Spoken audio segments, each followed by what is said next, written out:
Hi అండి. అందరికీ నమస్కారం. Welcome to my channel. ఈ వీడియోలో పెన్షనర్లకు ముఖ్య గమనిక, పెన్షన్ తాజా మార్పులు ఇవే తప్పక తెలుసుకోవాల్సింది. పూర్తి వివరాలు వీడియోలో తెలుసుకుందాం. వీడియోని ఎక్కడ గాని స్కిప్ చేయకుండా ఎండ్ వరకు చూసేయండి. అప్పుడే ఇన్ఫర్మేషన్ పూర్తిగా అర్థమవుతుంది.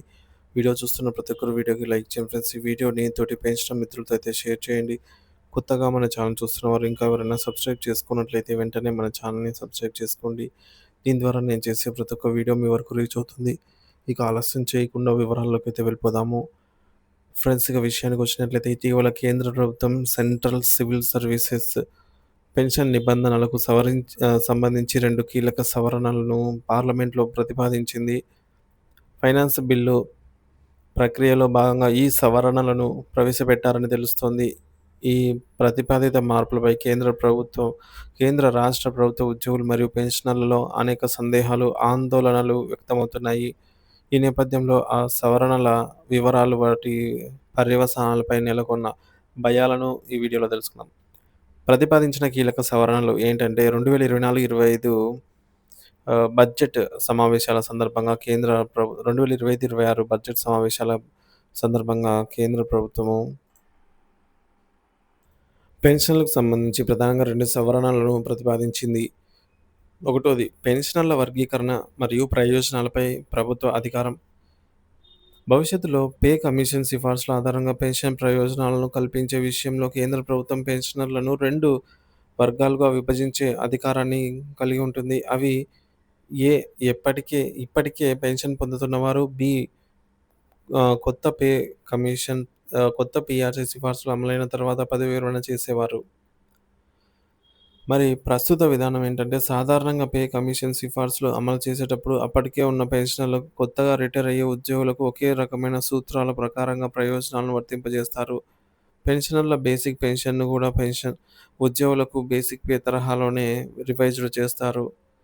ఈ సవరణ ద్వారా ప్రభుత్వం భవిష్యత్తులో పే కమిషన్ సిఫార్సులను అమలు చేసేటప్పుడు ఇప్పటికే పెన్షన్ తీసుకుంటున్న వారికి పూర్తి స్థాయిలో బేసిక్ పే రివిజన్ చేయకుండా కేవలం పాత బేసిక్ పెన్షన్‌పై డియర్‌నెస్ రిలీఫ్ మాత్రమే పెంచుతూ వెళ్ళే అవకాశం ఉందని, అదే సమయంలో కొత్తగా రిటైర్ అయ్యే వారికి మాత్రం పూర్తి రివిజన్ వర్తింపజేసే అవకాశం ఉందని భయాలు వ్యక్తమవుతున్నాయి.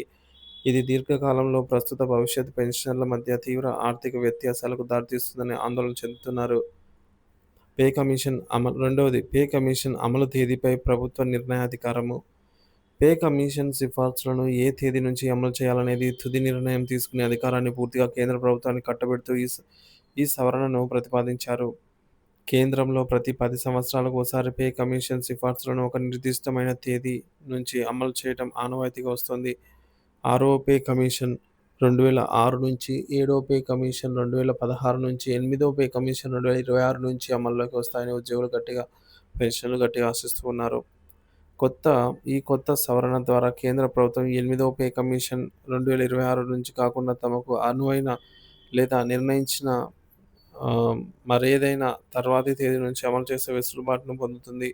దీనివల్ల పెన్షనర్లు పే కమిషన్ సిఫార్సుల అమలు ఆలస్యమయ్యే ఆ కాలానికి సంబంధించిన ఆర్థిక ప్రయోజనాలను కోల్పోయే ప్రమాదము ఉంది అని తీవ్రంగా ఆందోళన చెందుతున్నారు. రాష్ట్ర ప్రభుత్వ పెన్షనర్లపై ప్రభావం. ఈ సవరణలు కేంద్ర ప్రభుత్వ ఉద్యోగులకు సంబంధించినవి అయినప్పటికీ దేశవ్యాప్తంగా రాష్ట్ర ప్రభుత్వ ఉద్యోగులు, పెన్షనర్లు కూడా ఆందోళన చెందడానికి బలమైన కారణాలున్నాయి.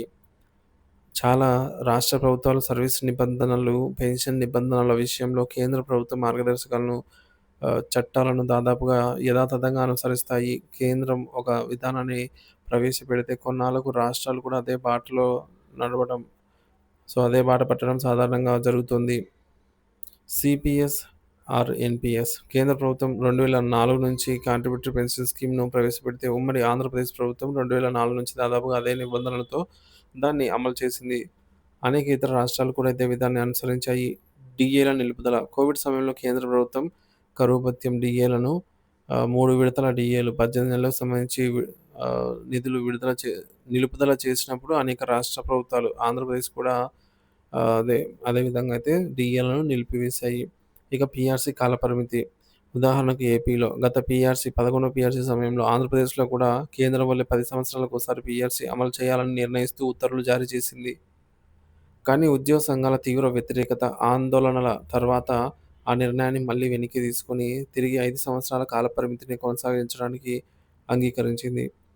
మరి ఈ గత అనుభవాల దృష్ట్యా కేంద్ర ప్రభుత్వం తాజాగా ప్రతిపాదించిన ఈ పెన్షన్ నిబంధనల సవరణలను భవిష్యత్తులో రాష్ట్ర ప్రభుత్వాలు కూడా తమ అసెంబ్లీల ద్వారా చట్టాలుగా మార్చి అమలు చేసే ప్రమాదం ఉందని ఉద్యోగ పెన్షనర్లు బాధపడుతూ ఉన్నారు. ప్రస్తుతం ఆంధ్రప్రదేశ్‌లో 12వ పీఆర్సీ జూలై 1, 2023 నుంచి అమల్లోకి రావాల్సి ఉంది. కానీ కొత్త పీఆర్సీ కమిషన్‌ని కూడా ఇంతవరకు నియమించలేదు. కమిషన్ నియమించి, నివేదిక సమర్పించి, చర్చలు జరిగి, అమలు చేసేసరికి 2025 లేదా 26 పట్టవచ్చు. మరి కేంద్రం తెచ్చిన సవరణ స్ఫూర్తితో రాష్ట్ర ప్రభుత్వం కూడా అమలు తేదీని జూలై 1, 2023 కాకుండా ప్రభుత్వం నిర్ణయించిన భవిష్యత్ తేదీకి అమలు చేసే ఉద్యోగులకు దాదాపుగా 2, 3 సంవత్సరాల వరకు కూడా పీఆర్సీ ప్రయోజనాలు, అరియర్స్ కోల్పోయే ప్రమాదం అయితే ఉంది. అలాగే కేంద్రం తరహాలోనే రాష్ట్ర ప్రభుత్వం కూడా పెన్షన్ల విషయంలో భేదం చూపిస్తే ప్రస్తుతం పెన్షనర్లు తీవ్రంగా నష్టపోతారు. వారి బేసిక్ పెన్షన్ రివిజన్ జరగకపోవచ్చు. కాబట్టి ఈ సవరణలపై ఆందోళన వ్యక్తమవుతున్న నేపథ్యంలో కేంద్ర ప్రభుత్వ వర్గాలు ఇవి కేవలం గతంలోని కొన్ని కోర్టు కేసుల వివాదాలను పరిష్కరించడం కోసం మాత్రమే అని, భవిష్యత్ పే కమిషన్ల సాధారణంగా అమలు ప్రక్రియపై ఎలాంటి ప్రభావం చూపబోతుందని అనధికారికంగా లేదా కొన్ని నివేదికలపై చెప్పినప్పటికీ, చట్ట సవరణలోని భాష స్పష్టంగా ప్రభుత్వానికి విస్తృత అధికారాలను కట్టబెడుతున్నందున ఉద్యోగ సంఘాలు, పెన్షనర్లు దీనిని పూర్తిగా విశ్వసించడం లేదు. గత అనుభవాలు వారిలో అపనమ్మకాన్ని పెంచుతున్నాయి. సెంట్రల్ సివిల్ సర్వీసెస్ పెన్షన్ నిబంధనలకు ప్రతిపాదించిన ఈ సవరణలు ఉద్యోగులు, పెన్షనర్ల వర్గాల్లో తీవ్ర ఆందోళన రేకెత్తించాయి. ముఖ్యంగా పే కమిషన్ ప్రయోజనాల అమలు తేదీని నిర్ణయించే అధికారం పూర్తిగా ప్రభుత్వానికి కట్టబెట్టడం వారి భవిష్యత్తుపై భయాలను పెంచుతోంది. రాష్ట్ర ప్రభుత్వాలు కూడా ఇదే బాట పట్టవచ్చనే ఆందోళన వాస్తవ పరిస్థితుల్లో ఆధారంగానే ఉంది. కాబట్టి అపోహలు, ఆందోళనకు తెరపడాలి అంటే ఇవన్నీ మూతపడాలంటే కేంద్ర ప్రభుత్వం ఈ సవరణల ఉద్దేశ్యంపై, వాటి భవిష్యత్తు ప్రభావంపై కూడా మరింత స్పష్టతనివ్వాలి. ఉద్యోగ సంఘాలతో సంప్రదింపులు జరిపి వారి భయాలను తొలగించే దిశగా చర్యలు తీసుకోవాలి. అదేవిధంగా రాష్ట్ర ప్రభుత్వాలు కూడా తమ ఉద్యోగులు, పెన్షనర్ల ప్రయోజనాల విషయంలో పారదర్శకంగా వ్యవహరించాల్సిన అవసరం ఉంది. ఈ అంశాలపై సరైన అవగాహన ఏర్పరచుకోవడం ద్వారానే ఉద్యోగ పెన్షనర్లు తమ హక్కుల పరిరక్షణకు సమర్థవంతంగా కృషి చేయగలరు. దీనిపై పెన్షనర్ల స్పందన ఈ మేరకు ఇలా అయితే ఉందండి. 1972వ సంవత్సరం ఉద్యోగంలో చేరినప్పుడు జూనియర్ అసిస్టెంట్ బేసిక్ పే రూ. 90. అప్పటి జీవన ప్రమాణాలకు సరిపడేది. కనీస అవసరాలకు సరిపడక పైకం ఉండాలంటే సమకాలీన జీవన ప్రమాణాలకు తగినంత పైకం చెల్లించడం అనేది కనీస మానవతా ధర్మం. అది విస్మరించడం దుర్మార్గమైన పద్ధతే అనైతే మన పెన్షనర్లు కొందరు కామెంట్ చేశారు. అదేవిధంగా మరొకరు, డీఏ పెరగకపోతే డైలీ నీడ్స్ మీట్ అవ్వడం కష్టం. పెన్షన్ కూడా పే కమిషన్ ప్రకారంగా గ్యారంటీగా రివైజ్ చేయాలి అనైతే కోరుతున్నారు. అలాగే మరొకరు, రిటైర్డ్ పెన్షనర్స్‌కి కూడా as it is revised as per the present employees with fitment factor జరగాలి. కానీ ఇదే ఈ విధంగా అయితే ఫిట్‌మెంట్ రివైజ్డ్ జరగాలని అయితే కామెంట్ చేశారండి. తర్వాత చూసుకోవచ్చు. అలాగే all pensioners have to meet their expenses from their pensioners why they present FM or PM or అని చెప్పేసి ఈ విధంగా కూడా కామెంట్ చేయడం జరిగింది.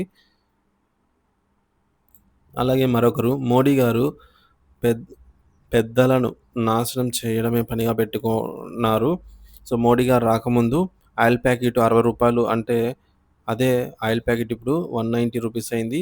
ఇలా ప్రతి వస్తువు పెరిగినాయి. పెన్షనర్లకు, ఉద్యోగులకు కలిపి డీఏ కలిపి 34,000 కోట్ల రూపాయలు కరోనాకు ఖర్చు పెట్టినాము. మన ఆర్థిక మంత్రి గారు చెప్పినారు.